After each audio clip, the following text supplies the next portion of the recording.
Assalamualaikum anak-anak, selamat pagi. Sampai bertemu lagi di pembelajaran IPA kali ini. Nah, sebelum memulai pembelajaran IPA kali ini, diawali dengan berdoa terlebih dahulu ya. Bismillahirrahmanirrahim. Untuk pelajaran kali ini kita akan melanjutkan bab yang kemarin tentang pengukuran. Ada dua pengukuran. Nah, coba perhatikan video di bawah ini.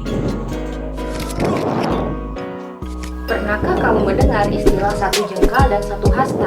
Istilah tersebut biasanya digunakan oleh masyarakat zaman dahulu untuk mengukur panjang suatu benda.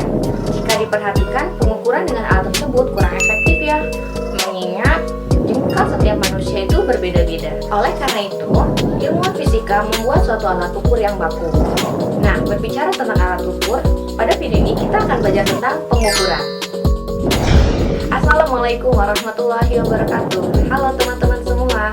Pastikan kamu sudah siap untuk menerima materi hari ini ya. Dan bagi kamu yang belum menonton video aku yang sebelumnya tentang besaran dan satuan, boleh ditonton terlebih dahulu. Pengukuran merupakan proses membandingkan suatu besaran yang diukur menggunakan besaran lain yang telah ditentukan skala dan satuannya. Berbicara mengenai pengukuran, ternyata pengukuran terbagi menjadi dua macam, yaitu pengukuran langsung dan pengukuran tidak langsung. Pengukuran langsung yaitu membandingkan nilai besaran yang diukur dengan besaran standar yang diterima sebagai satuan. Sedangkan pengukuran tidak langsung yaitu pengukuran untuk mengukur suatu besaran dengan cara mengukur besaran lain.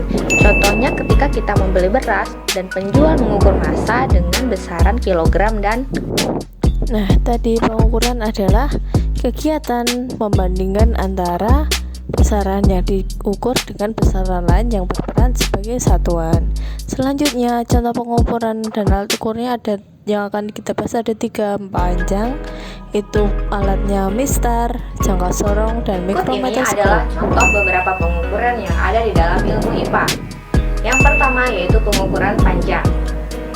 Nah, alat ukur yang digunakan untuk mengukur panjang yang pertama adalah mistar.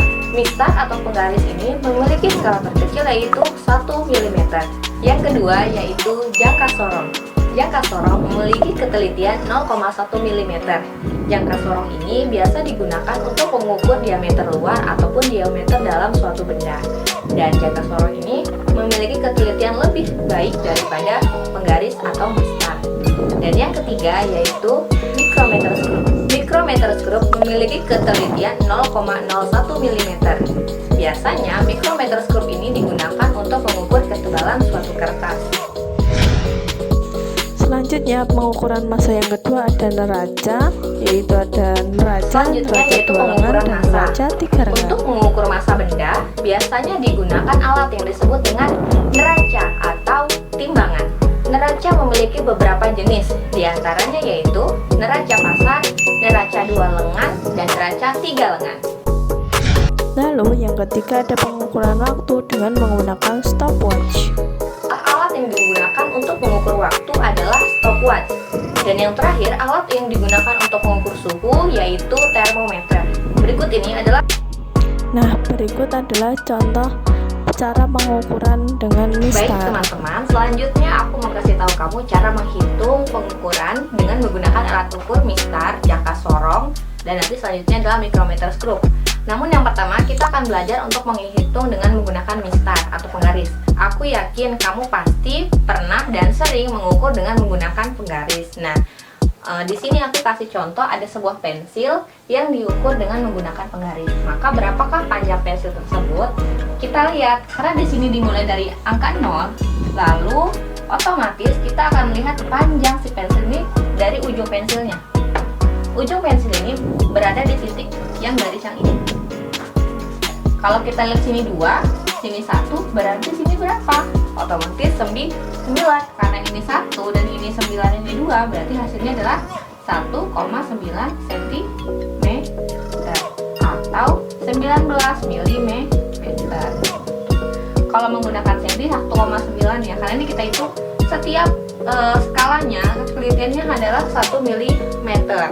Jadi kalau kalian menjawab menggunakan sentimeter benar atau menggunakan milimeter juga benar.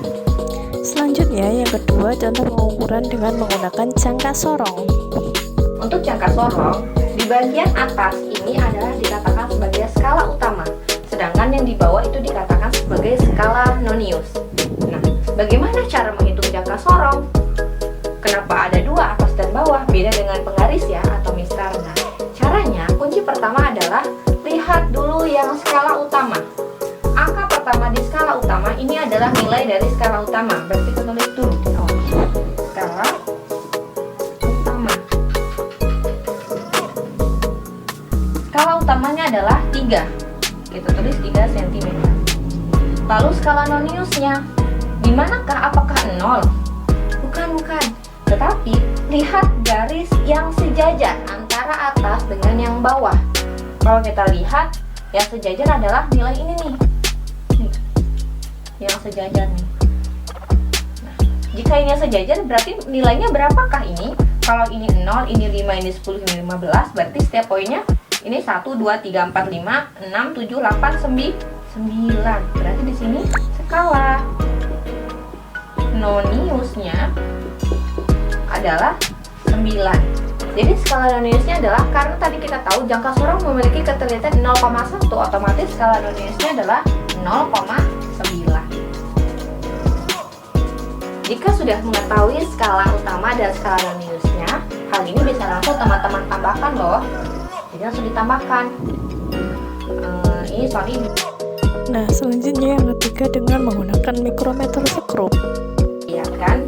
Agak berbeda dengan jangka sorong. Kalau jangka sorong tadi atas bawah, kalau mikrometer skrup itu kanan dan kiri, jadi dia bersebelahan. Untuk yang kiri itu dikatakan skala utama, sedangkan yang kanan itu skala nonius.